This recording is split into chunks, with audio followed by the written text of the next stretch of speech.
Vadodara 24 hours news હવે જોઈએ અગત્યના સમાચાર।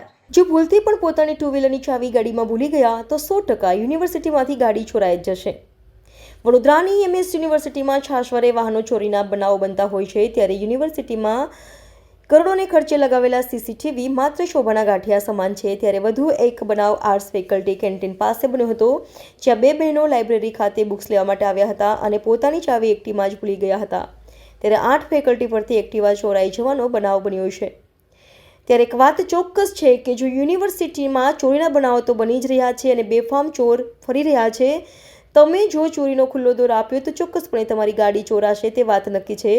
ત્યારે વાત માત્ર એમએસ યુનિવર્સિટીનો તો ક્યાંય સયાજીગંજ પોલીસનો પણ છે, કારણ કે છેલ્લા ઘણા મહિનાઓથી વાહન ચોરીના બનાવ વધી રહ્યા છે। ત્યારે હજુ સુધી એક વાહન ચોરીનો ગુનો પોલીસ ટૂંક સમયમાં નોંધ્યો નથી, ત્યારે જ બે બહેનોની એક્ટિવા ચોરાઈ છે તે પડી ભાંગી હતી। 11:30 વાગે હું અહીંયા આવી હતી મારી બહેન સાથે, બટ અહીંયાથી ગાડી ચોરાઈ ગઈ છે અને મારી બહેન હંસા મહેતામાં અમે કામ માટે આવ્યા હતા લાઇબ્રેરીમાં બુક્સ માટે, બટ પછી હું આવી 1.5 કલાક પછી તો ગાડી અવેલેબલ જ નથી। કઈ ગાડી હતી? એક્ટિવા 5G હતી।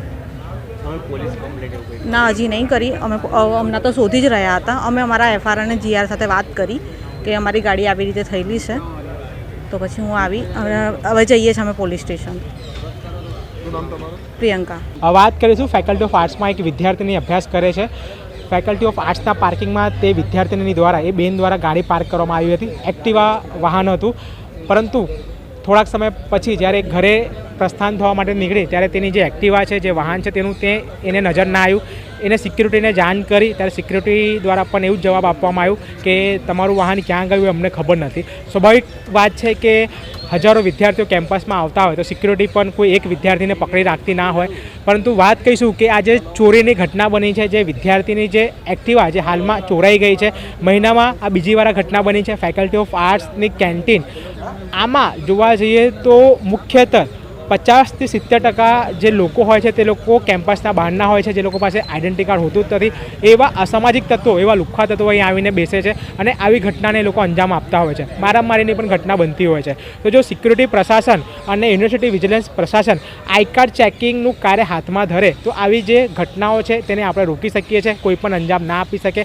હાલમાં જે બેનની એક્ટિવા જે ચોરાઈ ગયેલી છે તેમના દ્વારા કંટ્રોલ એટલે કે 100 નંબર પર જાણ કરવામાં આવી, ત્યાંથી એમને એવો જવાબ આપવામાં આવ્યો કે નજીકના પોલીસ સ્ટેશનમાં તમે જઈને ફરિયાદ કરી દો। તો એ બેન હાલમાં ફરિયાદ કરવા ગયા છે, પરંતુ જો સીસીટીવી હોત અવેલેબલ તો આજે એ ફૂટેજના માધ્યમથી એક્ટિવા અને વાહન કયા વ્યક્તિ દ્વારા ચોરી કરવામાં આવી છે તે ખબર પડી જાત, પરંતુ હાલમાં સીસીટીવી જ નથી અને કેટલીક એવી જગ્યાઓ પર સીસીટીવી નથી જેથી એમએસ યુનિવર્સિટીમાં આવી બધી ઘટનાઓને લોકો અંજામ આપે છે। એનો મતલબ કે જે જગ્યા પર પાર્કિંગ થાય છે એ જગ્યા પર સીસી કેમેરા લગાડવા જરૂરી છે, તમને નહીં લાગતું? જરૂરી છે। આના માટે કેટલાક કરોડોનું જે ટેન્ડર છે એ પણ પાસ કરી દેવામાં આવેલું છે। ભૂતકાળમાં જે વીસી હતા તેમના દ્વારા આ ટેન્ડર પાસ કરવામાં આવ્યું હતું, પરંતુ હાલમાં યુનિવર્સિટી એન્જિનિયરિંગ વિભાગ આના ઉપર કાર્ય કેમ નથી કરતી એ અમને સમજાતું નથી।